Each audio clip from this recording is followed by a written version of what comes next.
আজকে আমরা বাড়িতে চিকেন পকোড়া বানাবো। তার জন্য প্রথমে আদা রসুন পেঁয়াজকে ছাড়িয়ে নিলাম।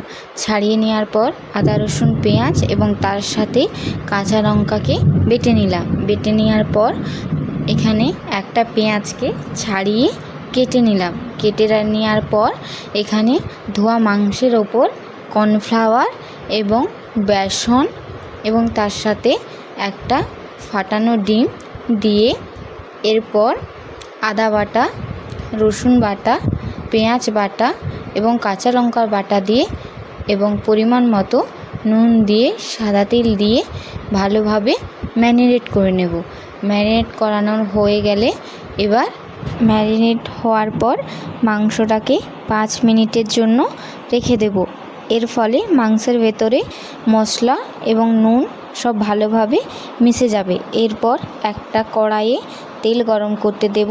তেল গরম হয়ে গেলে এবার একটা একটা চিকেনের বোলকে ভালোভাবে তেলে ছেড়ে দেব।